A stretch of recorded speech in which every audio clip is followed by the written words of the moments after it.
¿Por qué Dios ha dejado por tanto tiempo que violemos sus leyes?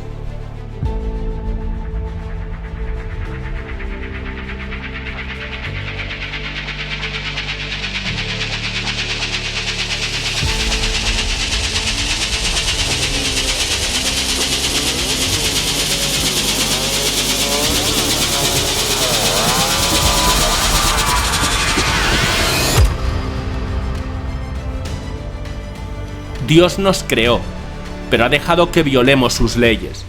¿Es que no le importan demasiado sus leyes o no le importa demasiado que nos rebelemos a sus mandamientos?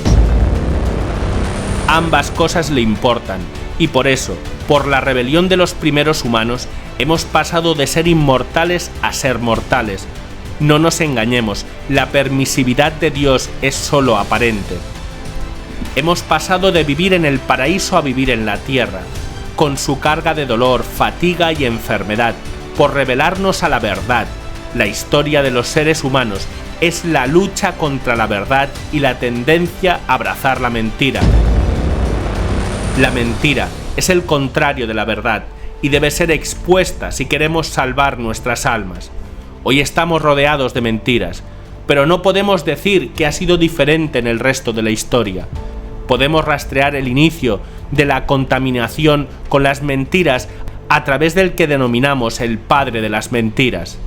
Este padre de las mentiras atrajo a Eva a desobedecer el mandato de Dios. Y una vez que Eva se corrompió, influyó en su esposo Adán para que también desobedeciera el mandato de Dios. Ellos cometieron los primeros pecados mortales atribuidos a la humanidad, y tarde se dieron cuenta que la promesa del diablo de que Eva sería como Dios si no comiera el fruto prohibido era una mentira vacía. Ya sea que tú interpretes que la historia del pecado original es una escena real o es simbólico, el mensaje es prácticamente el mismo. Hay una verdad que reside en el conocimiento de Dios y existe la mentira de la ilusión que los seres humanos pueden ser como Dios. Y esto no surge de la mente fecunda de los hombres, sino que es plantada por seres espirituales contrarios a Dios y que están en permanente lucha con Él. Es así como nuestros primeros padres fueron la primera víctima de la mentira del maligno en el jardín del Edén, que es el lugar más hermoso de la tierra, y vivían en la presencia de Dios con todo a la mano. Esto cambió cuando el maligno tentó a Eva a que comiera el fruto de un árbol que, según éste, la convertiría en un dios. Dios les había prohibido comer de ese árbol, pero la promesa del maligno la tentó. Y pensó, ¿por qué desperdiciar tan buen fruto y dejar que se pudra en el árbol? ¿Por qué no probar? El acto de Eva y de Adán solo fue posible por el inmenso amor de Dios que les había dado el libre albedrío, decidir por la suya. Ellos tenían la capacidad de obedecer a Dios o desobedecerlo, amarlo o ser indiferentes, pero después que le desobedecieron, vieron que la recompensa de violar el mandato de Dios estaba muy por debajo de sus expectativas. Como cuando nos tentamos a comer un postre lleno de azúcar, que nos engorda, nos produce colesterol y más cosas negativas.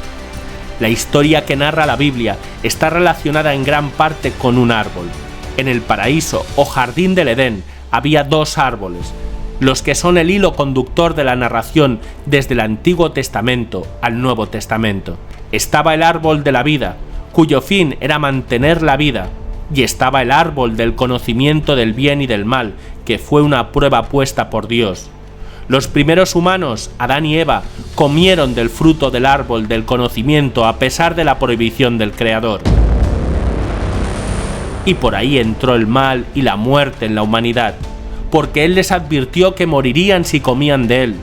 Luego el Mesías fue crucificado en lo que llama la Escritura un árbol, o sea, una cruz, para recomponernos del pecado original, provocado por haber desobedecido a Dios, comiendo del fruto del árbol del conocimiento. Y finalmente, en el Apocalipsis se narra que el centro de la Nueva Jerusalén será el árbol de la vida y desaparecerá el árbol del conocimiento del bien y del mal. La historia comienza en el jardín del Edén. En los capítulos del 1 al 3 del Génesis se narra que Dios creó al hombre del polvo y lo puso en el paraíso, con todo a su disposición para una vida plena. Pero le advierte que puede comer cualquier fruto, menos del fruto del árbol del conocimiento del bien y del mal, porque de lo contrario morirá. Lo que lo sitúa a la antítesis del árbol de la vida, que también estaba en medio del jardín. Después, Dios creó a la mujer, y ambos vivían desnudos sin sentir vergüenza. Luego aparece un animal, que tradicionalmente se piensa que es una serpiente, pero probablemente haya sido un dragón. Este animal tienta a la mujer a comer del fruto del árbol del conocimiento. Eva al principio se niega, y la serpiente le dice que no es cierto que morirán, que Dios no quiere que coman de ese árbol porque les abrirá los ojos y serán como Él. La mujer come y luego tienta a Adán para que haga lo mismo. Ambos luego de comer se dan cuenta que están desnudos y ahora sienten vergüenza, la vergüenza de haber desobedecido. Es la desnudez de haber adquirido discernimiento entre el bien y el mal, por haberse alejado de la obediencia de Dios. Entonces Dios expulsa a Adán y Eva del paraíso y pone querubines en la puerta para impedir que vuelvan al jardín. Esto implica que ya no tienen más acceso al árbol de la vida y por lo tanto van a estar sujetos a la muerte, al dolor y a la enfermedad, lo mismo que su descendencia. Lo que hizo Eva se conoce bajo el nombre de pecado original y lo que hizo Adán se conoce bajo el nombre de la caída del hombre. Hay que tener en cuenta que ambos árboles del jardín del Edén eran agradables a la vista y apetitosos. La única diferencia externa entre ellos era el mandato de Dios. El árbol de la vida era el corazón del plan de Dios. Mantenía la vida y en el Apocalipsis 27 dice: al vencedor le daré el derecho de comer del árbol de la vida que está en el jardín de Dios. Este árbol de la vida se transformó en el Nuevo Testamento en una referencia a la cruz. En Hechos 5:30 dice: el Dios de nuestros antepasados resucitó a Jesús, aunque lo matasteis colgándolo de un árbol.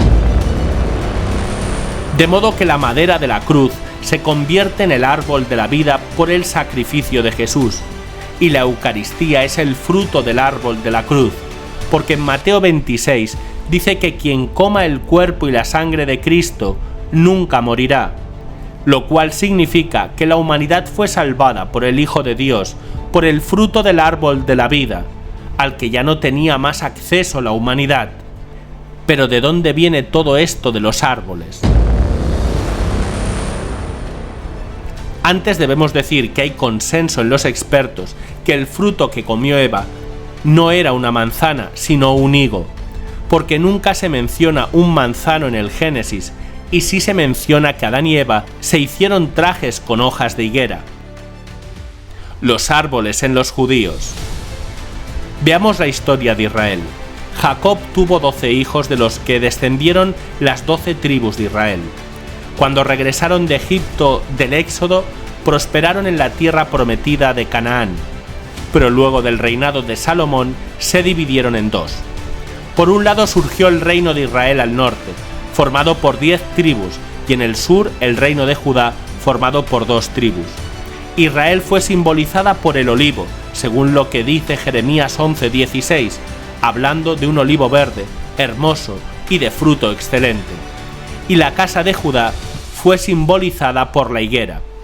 Tanto las higueras como los olivos eran árboles muy comunes en esa zona y en ese tiempo.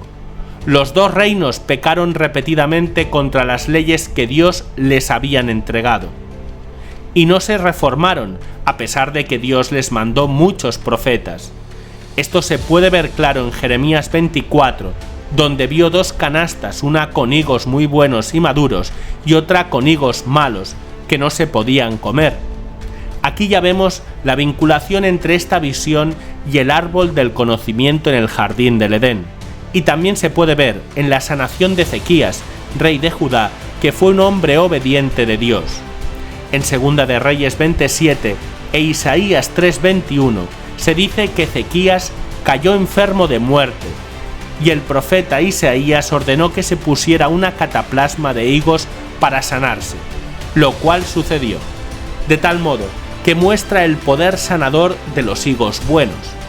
La higuera, por tanto, es el símbolo de la nación judía, tanto en el Antiguo como en el Nuevo Testamento. En Mateo 21 se menciona un pasaje donde Jesús, regresando a la ciudad, tiene hambre. Vio una higuera en el camino, pero no encontró frutos sobre ella, y la maldijo diciendo: que ningún fruto crezca en ti de ahora en adelante y para siempre. Y la higuera se secó. Esto está relacionado simbólicamente con la ausencia de frutos del pueblo judío. Algunos analistas ven que es una profecía de la destrucción de Jerusalén en el año 70, donde la higuera efectivamente se marchitó definitivamente con la destrucción del templo de Jerusalén. Pero también hay otras profecías relacionadas. En Lucas 13, donde se dice que un hombre plantó una higuera en su viña, y dice que ha ido por 3 años a buscar frutos en la higuera y no encontró ninguno. Por lo tanto, le pide al encargado que la corte. Pero el encargado le dice que le deje un año más, que él va a tratar que dé frutos, y si eso no sucede, que después podrá cortarla. Los analistas entienden que los 3 años son referencia al ministerio de Jesús, quien había predicado entre los judíos, pero no había hallado frutos, motivo por el cual Dios le dice de cortar el árbol, pero Jesús le convence que la deje un año más para tratar que produzca algún fruto. En el 4.º año de la predicación de Jesús fue claro que los frutos no existían porque terminaron crucificándolo. Y Dios usó a los romanos en el año 70, como dijimos, para cortar definitivamente la higuera con la destrucción del templo de Jerusalén. Pero además, hay otra parábola respecto a la higuera que está en Mateo 24. Jesús le dice a sus discípulos, hablando de una higuera, que cuando su rama aún esté tierna y produce hojas, sabéis que el veneno está cerca. Y el mensaje es: así también vosotros, cuando veáis todas estas cosas, sabed que está cerca. De cierto os digo que esta generación no pasará hasta que todas estas cosas se cumplan. Esta es una parábola que refiere al final de los tiempos. Algunos analistas lo ven como refiriéndose al nuevo Estado de Israel, refundado en 1948.